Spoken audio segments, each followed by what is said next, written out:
Party जो रोज बेटी बचाओ बेटी पढ़ाओ का नारा देती है, उस पार्टी के एक प्रवक्ता ने मेरे साथ किस तरह से ओछा व्यवहार किया। बोल रहे हैं रोड साइड रोमियो जैसे होते हैं वैसे बोल रहे हैं। ये सब देख के हमें समझ में आता है कि क्यों भारतीय जनता पार्टी आज की तारीख में भी ब्रजभूषण शरण सिंह के साथ खड़ी हुई है। उनको पार्टी से नहीं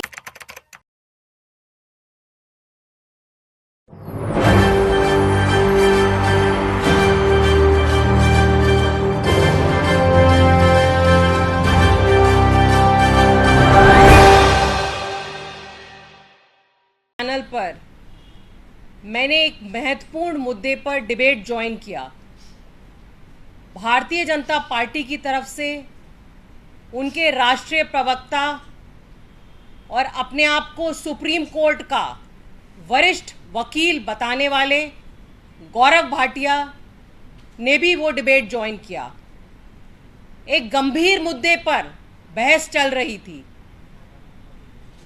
और अभी मैं आपको दिखाऊंगी एक वीडियो के माध्यम से, कल के डिबेट का वीडियो है, कि अपने आप को दुनिया की सबसे बड़ी पार्टी, अपने आप को सनातन धर्म का रक्षक कहलाने वाली पार्टी, वो पार्टी जो रोज बेटी बचाओ बेटी पढ़ाओ का नारा देती है, उस पार्टी के एक प्रवक्ता ने मेरे साथ किस तरह से ओछा व्यवहार किया। ये वीडियो देखिए आप और आपको सब कुछ क्लियर हो जाएगा।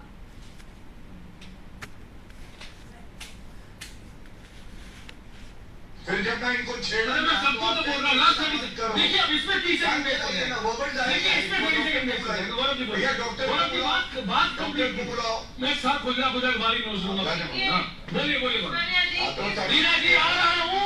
ये देखिए मेरे हाथ पे रीना जी इसमें कर लीजिए, फिर टाइम नहीं दूंगा तो फिर आपका मीडिया से मुझे कॉल करें।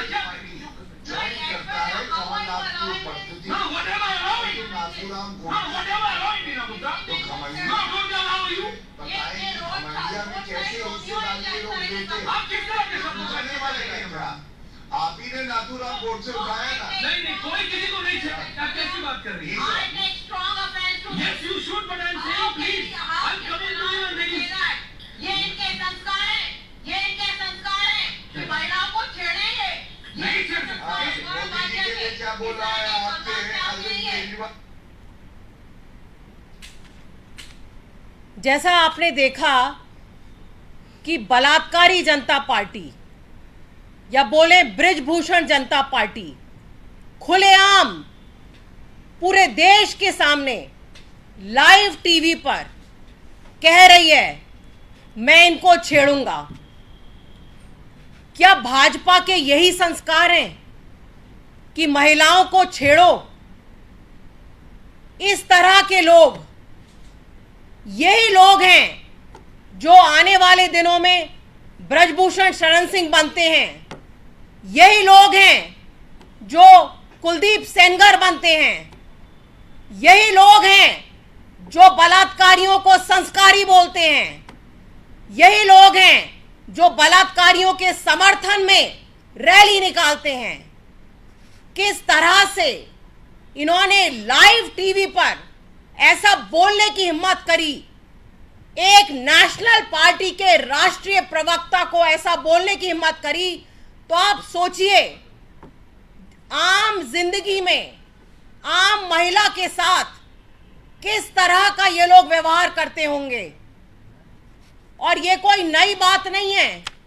आज देखिए मेरे सामने ये लिस्ट है, 10 पन्नों की लिस्ट है जिसमें भारतीय जनता पार्टी के कितने बड़े बड़े नेताओं ने किस तरह महिलाओं का यौन शोषण किया है, किसी का बलात्कार किया है, किसी के साथ ईव टीजिंग करी है। पूरी लिस्ट है, 10 पेज की लिस्ट। अगर ये लिस्ट में पढ़ने बैठूंगी तो सुबह से शाम हो जाएगी।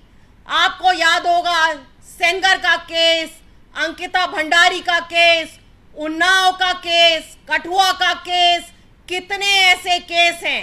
और फिर ऐसे प्रवक्ता लाइव टीवी पर, इनको कोई डर नहीं है, क्योंकि इनको पता है कि इनकी पार्टी हमेशा महिला विरोधी नेताओं के साथ खड़ी रहती है। इनको पता है कि जो इनकी पार्टी में जिन्होंने महिलाओं को गालियां दी हैं या महिलाओं का यौन शोषण करा है, उनका कैरियर इनकी पार्टी में नीचे नहीं गया है, बल्कि ऐसे लोगों को और ज्यादा ऊंचा बढ़ावा दिया गया है भारतीय जनता पार्टी में। यही कारण है कि इस तरह के प्रवक्ताओं की इतनी हिम्मत है कि आप लाइव टीवी पर बोले कि मैं इनको छेड़ूंगा। यही नहीं, जब मैंने बोला कि आप ऐसा कैसे बोल सकते हैं, तो आप देखेंगे अगले वीडियो में इन्होंने क्या बोला। इन्होंने बोला कि इसमें गलत क्या है। इनाजी में बोल रहा हूँ, नॉन स्टॉप बोल रही हूँ। शब्द छेड़ूंगा तो दिक्कत है, वाह। है तो इनका मानसिक दिवालियापन हो गया। अच्छा, मानसिक दिवालियापन है इनका, छेड़ूंगा शब्द से लिखवा, ये क्या बात हुई? कोई गलत बात इनको कही नहीं गई, ये ऐसे ही बात का पतंगा बनाए और ये भी न बताए कि इस वाक्य से दिक्कत है।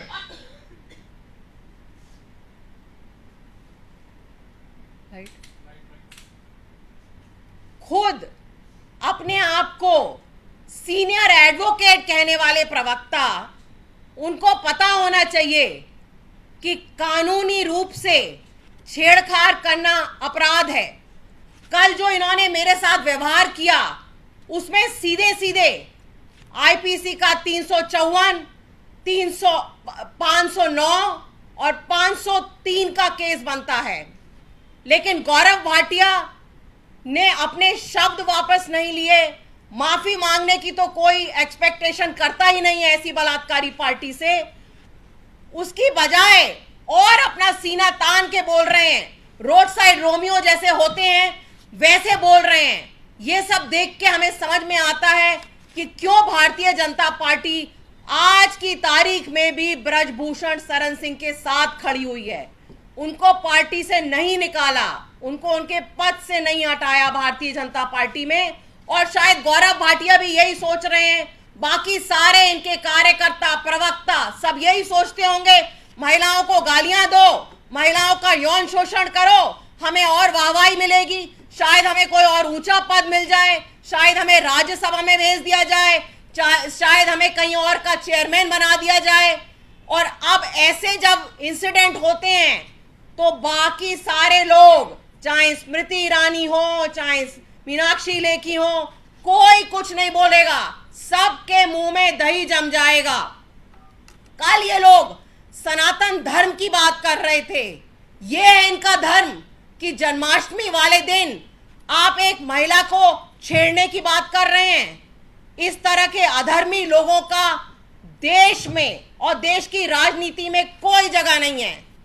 लेकिन गौरव भाटिया ये भूल गए कि मैं आम आदमी पार्टी की महिला हूं और हमारी पार्टी ने, हमारे नेता ने हमेशा ऐसे केसेस में, चाहे वो महिला रेसलर्स का केस हो, चाहे वो मणिपुर का केस हो, हमने हमेशा आवाज उठाई है और हम हमेशा आवाज उठाते रहेंगे। गौरव भाटिया को और भारतीय जनता पार्टी के सारे लोगों को ये नहीं भूलना चाहिए कि अगर जरूरत पड़ेगी तो दुर्गा का रूप धारण करके ऐसे अधर्मियों का नाश करना भी हमारे देश की महिलाओं को आता है। हमारी पार्टी की लीगल टीम ने एफआईआर तैयार कर ली है और हम एनसीडब्ल्यू, डीसीडब्ल्यू दोनों जगह कंप्लेंट करेंगे, एफआईआर भी फाइल करेंगे। और मैं खुद प्रधानमंत्री मोदी जी को खत लिखूंगी कि दिल्ली में उन्होंने जगह जगह जो G20 में महिलाओं की तस्वीरें लगाई हैं, महिला सशक्तिकरण की बातें वो कर रहे हैं, तस्वीरें चिपकाने से महिलाओं का सशक्तिकरण नहीं होगा। जब तक उनकी पार्टी में इस तरह के लोग हैं, जब तक उनकी पार्टी में ऐसे लोग हैं जो महिलाओं के खिलाफ ऐसे वक्तव्य देते रहते हैं, महिलाओं का शोषण करते रहते हैं, तब तक इस देश में महिला सशक्तिकरण की बात भी उनको नहीं करनी चाहिए। उनको ये दिखाना चाहिए कि इस तरह के लोगों की ना तो राजनीति में, ना हमारे देश में कोई जगह है। लेकिन मुझे मोदी जी से भी कोई खास उम्मीद नहीं है, क्योंकि खुद मोदी जी पिछले दिनों में चाहे वो ममता दीदी को दीदी ओ दीदी बोले या उन्होंने पार्लियामेंट में दूसरी महिला नेताओं को सुपड़का बोला, खुद उन्होंने हमेशा महिलाओं के विरोध में वक्तव्य दिए हैं, तो मुझे उनसे कोई खास उम्मीद नहीं है। लेकिन आप लोगों के माध्यम से today I want to reach out to all the girls, all the women of India who are watching this. Let us all pledge that we will not allow trolls like this, rapists like this to continue to harass us, whether it is online trolling or it's offline behavior like this. Let us all unite and show them by the power of our votes, by our voices, that we will not bow down to these kind of rapists. Let us show them that we are powerful, we can unite, and we can raise a voice against the like of Gaurav Bhatia, Sengar, all the other rapists which are there in Bharatiya Janata Party. Thank you. देखिए, इस पे तो हमारे नेता अरविंद केजरीवाल जी ने बिल्कुल clear बोल दिया कि हमारा संविधान सिखाता है कि हमें सारे धर्मों का रेस्पेक्ट करना चाहिए, और आम आदमी पार्टी इस बात में विश्वास रखती है कि हमें सारे धर्मों का रेस्पेक्ट करना चाहिए। मैंने सुना नहीं उन्होंने क्या बोला है, लेकिन आप देखेंगे आने वाले दिनों में हमें मुद्दों से भटकाने के लिए बहुत इस तरह के मुद्दे आएंगे कि भारत है कि इंडिया है, और बोला जाएगा कि ये गुलामी का प्रतीक है, वो गुलामी का प्रतीक है। लेकिन खुद अटल बिहारी वाजपेयी जी ने इंडिया शाइनिंग का नारा दिया था, तो क्या वो गुलामी के प्रतीक थे?